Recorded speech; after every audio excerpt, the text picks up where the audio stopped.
திருவள்ளூரில் கனமழை காரணமாக அத்திப்பட்டு புதுநகர் பகுதியில் குடியிருப்புகளுக்குள் வெள்ள நீர் புகுந்துள்ளது. இதுகுறித்த நேரடி தகவல்களை செய்தியாளர் ஸ்டாலினிடம் கேட்கலாம். ஸ்டாலின், திருவள்ளூர் மாவட்டத்தில் மழையால் ஏற்பட்டிருக்கிற பாதிப்புகள் குறித்து சொல்லுங்க.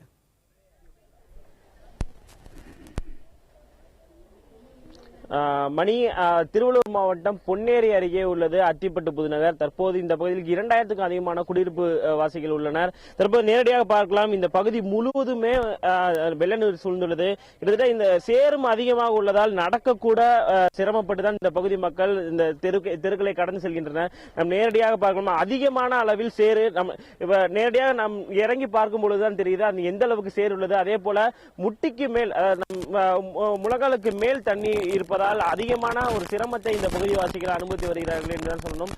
இது மட்டுமல்லாமல் இந்த பகுதி கிட்டத்தட்ட 20க்கும் மேற்பட்ட தெருக்கள் உள்ளன. இந்த பகுதியில் அனைத்து தெருக்களிலுமே இந்த வெள்ள நீரானது அதிகமாக சூழ்ந்துள்ள காரணத்தினால் பொதுமக்கள் மிகுந்த சிரமத்திற்கு ஆளாகி வருகிறார்கள். 2000க்கும் அதிகமான குடும்பவாசிகள், 5000க்கும் அதிகமான பொதுமக்கள் தற்போது இந்த பகுதியில் வசிக்கிறார்கள். தற்போது வரை எந்த விதமான மீட்பு பணியும் இந்த பகுதியில் செய்யப்படவில்லை என்றுதான் இந்த பகுதிவாசிகள் தெரிவித்திருக்கிறார்கள். குறிப்பாக திருவள்ளூர் மாவட்டத்தை பொறுத்தவரை அதிகமான மழை பொழிவு இருக்கிறது. அதாவது பூண்டி ஏரியிலிருந்து சுமார் 12,000 கன அடி நீர் இந்த பகுதி, அதாவது திறந்தோட காரணத்தினால் இந்த பகுதி முழுவதுமே இந்த வெள்ள நீர் சூழ்ந்துள்ளதாக தான் இந்த பகுதிவாசிகள் தெரிவிக்கிறார்கள்.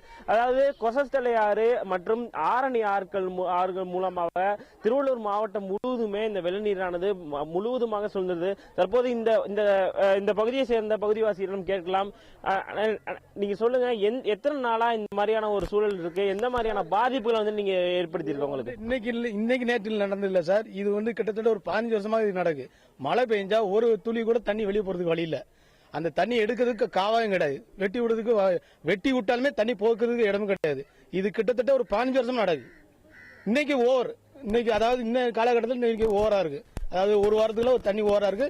எல்லா வீட்லயுமே தண்ணி. நீங்க வீட்டுல வரலாம், வீட்டுல போற தண்ணி எல்லாருமே வீட்டுல தான் கட்டில போட்டு ஆனா சமையல் கூட பண்றாங்க. ஆனா ஒரு சில கட்சிக்காரங்க சமையல் கொடுக்குறாங்க.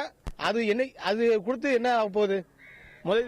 நீங்க சொல்லுங்க, எந்த அளவுக்கு உங்களுக்கு கஷ்டமா இருக்கு? ஏன்னா ஒரு கடைக்கு போறதுனா கூட இந்த சேறு சகதி இருக்க இந்த தண்ணியில தான் நீங்க சென்று வாங்க வேண்டிய ஒரு சூழல் இருக்கு. குழந்தைகள்லாம் வச்சுட்டு எந்த அளவுக்கு நீங்க கஷ்டப்பட்டு இருக்கீங்க? என்ன பண்றது, இந்த தண்ணி ரொம்ப கஷ்டமா, கடைக்கும் போக வசதி கிடையாது எங்களுக்கு. இந்த தண்ணி போனாதான் உண்டு, இல்லைன்னா வீட்டுல தான் இருக்கணும். ரயில்வே ஸ்டேஷன் தாண்டி தான் நாங்க போகணும். நாங்க இது 5 வருஷம் கிடக்குது, ஒன்னும் எதுவும் இது பண்ணல. இது தண்ணி போகவும் வசதியும் கிடையாது எங்களுக்கு. ரொம்ப கஷ்டமாகுது. தண்ணிக்கும் குடிக்க தண்ணி கூட கஷ்டமாகுது. போய் இந்த தண்ணி நீந்தி தான் நாங்க போனோம். நாங்க இது வரைக்கும் மணி, அதாவது நீங்க நேரடியா கேட்டிருப்பீங்க, அதாவது இந்த பகுதி மட்டுமல்ல, அதாவது அத்திப்பட்டு புதுநகர் பகுதி மட்டுமல்ல, பொன்னேரி சுற்றி உள்ள அதிகமான பகுதிகளில் இதே போன்ற ஒரு சூழல் தான் ஏற்பட்டுள்ளது. நடக்க கூட ஒரு சிரமப்பட்டு தான் இந்த பகுதியில் தெருக்களை கடந்து செல்ல வேண்டிய ஒரு சூழல் பொதுமக்களுக்கு ஏற்பட்டிருக்குது. குறிப்பாக இது போன்ற பகுதிகளில் மீட்பு பணிகள் சரிவர செய்யப்படவில்லை என்று பொதுமக்கள் தெரிவிக்கிறார்கள். அது மட்டுமல்லாமல் அதாவது சிறப்பு முகாம்கள் அமைக்கப்பட்டாலும் அதிகமான சுகாதார கேடு ஏற்படுகிறதாக தான் இந்த பொதுமக்கள் தெரிவிக்கிறார்கள். தற்போது நம்மளுடைய திருவள்ளூர் செய்தியாளர் எழில் நம்முடைய இருக்கார், அவர்கிட்ட கேட்போம். எழில், நீங்க சொல்லுங்க, தற்போது திருவள்ளூர் மாவட்டத்தில் என்ன மாதிரியான ஏற்பாடுகள், முன்னெச்சரிக்கை நடவடிக்கைகள் என்ன மாதிரியான பண்ணாங்க? தற்போது இந்த வெள்ள நீர் சூழ்ந்திருக்காத மாவட்ட நிர்வாகம் எந்த மாதிரியான நடவடிக்கைகள் எடுத்துட்டு வராங்க? அதாவது ஸ்டாலின், இந்த திருவள்ளூர் மாவட்டத்தை பொறுத்த வரைக்கும் அதிகப்படியான மழை பொன்னேரியில நேற்று 37 சென்டிமீட்டர் மழை பெஞ்சிருக்குது. இந்த மழை காரணமாக திருவள்ளூர் மாவட்டத்தில் இருக்கிற பெரும்பான்மையான இடங்கள்ல தாழ்வான பகுதியில் தண்ணி நிற்குது. இதுல மாவட்ட நிர்வாகம் இதுக்கு பல சிறப்பு முகாம்களை அமைச்சிருக்குது. அவங்களுக்கு உடனடியாக நிவாரணம் வழங்கக்கூடிய ஒரு உத்தரவு மாவட்ட ஆட்சியர் பிறப்பித்திருக்கிறாரு. இது தவிர இந்த திருவள்ளூர் மாவட்டத்தில் குறிப்பா ஆரணி ஆறு மற்றும் கொசத்தலை ஆறு இருக்குது. இந்த 2 ஆற்றுலயும் இப்போ தற்போது வெள்ளப்பெருக்கு ஏற்படுது. அதாவது ஆந்திராவிலிருந்து வரக்கூடிய அந்த உபரி நீரானது இந்த ஆறுகளில் வரும்போது வெள்ளப்பெருக்கு ஏற்பட்டு இருக்கு. இது குறித்து மாவட்ட ஆட்சியர் வெள்ள அபாய எச்சரிக்கை விடுத்திருக்காரு.